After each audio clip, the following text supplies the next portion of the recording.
যে নেতৃত্ব দিচ্ছেন সেই তুর্কিদের নেতা জনাব পিপি নুরুল হক নূর, সেই নূরের ডাকে সে 18 সালে বৈষম্য বিরোধী আন্দোলনে বাংলাদেশকে যে যিনি জয় চিনিয়ে নিয়ে দিয়েছিলেন সেই আমাদের নেতা ডাকসু পিপি নুরুল হক নূর আবার এই রাষ্ট্র সংস্কারের জন্য 2021 সালে যিনি একটি দল গঠন করেছিলেন, সেই দল গঠন করার পর আমরা সেই ডাকে সাড়া দিয়ে আজ অব্দি এই দলের সাথে কাজ করে যাচ্ছি এবং এই দেশটাকে মেরামত করার উদ্দেশ্য নিয়ে। আমি বারবার একটা কথা বলে যাই, আমি এই সরকারের কাছে কোনো দাবি নাই এবং কোনো চাওয়া পাওয়া নাই, আর কাছে একটাই মাত্র দাবি, সে সসম্মানে চলে যাবে। আমরা প্রতিহিংসায় বিশ্বাস করি না, আমরা তাকে যাওয়ার ব্যবস্থা করে দিব, কিন্তু সে যদি না যায় তার পরিণতি সে ভোগ করবে। আমি শুধু একটা কথাই বলতে চাই, এই বেনজির এবং এই আজিজ আমাদের দুইটি প্রতিষ্ঠান, একটি প্রতিষ্ঠান হচ্ছে আমাদের রাষ্ট্রীয় ব্যবস্থাপনা যিনি ঠিক রাখবেন সেটা পুলিশ বাহিনী, আর একটা হচ্ছে আমাদের ওই বিশ্বের আক্রমণ থেকে এই দেশের স্বাধীনতা সার্বভৌমত্ব যারা রক্ষা করবেন তারা হচ্ছে সেনাবাহিনী।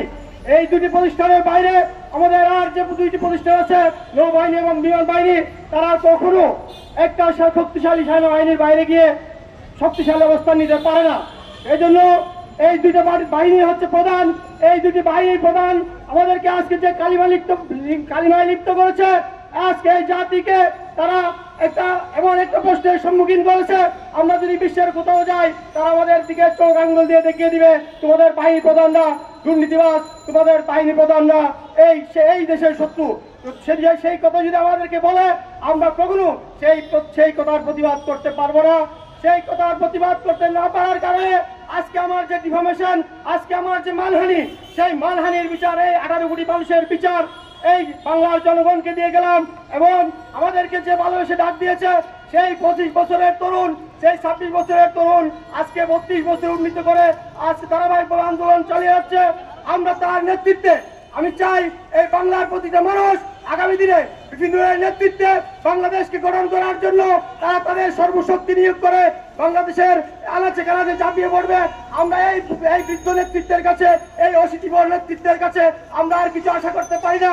আমরা শুধু একটাই আশা করতে পারি, তারা সম্মানে চলে যাবে, তাদেরকে আমরা সেই সম্মানের জায়গায় রেখে আমরা অন্তত এটুকুই বলতে পারি, আমরা তাদের থেকে তাদের অভিজ্ঞতার পরামর্শটুকু নিতে পারবো।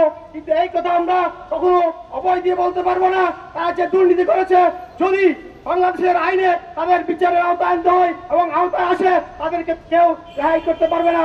আমরা সেই নিশ্চয়তা দিচ্ছি, তাদেরকে অবশ্যই একদিন বিচারের কাঠগড়ায় দাঁড়াতে হবে, কিন্তু প্রতিহিংসা পরায়ণ না হয়ে আমরা এই দেশের জনগণকে সাথে নিয়ে সর্বোচ্চ গতিশীলতার সাথে এগিয়ে যাব এবং আগামী দিনে এই দেশ একটা সমৃদ্ধি বাংলাদেশ গঠিত হবে।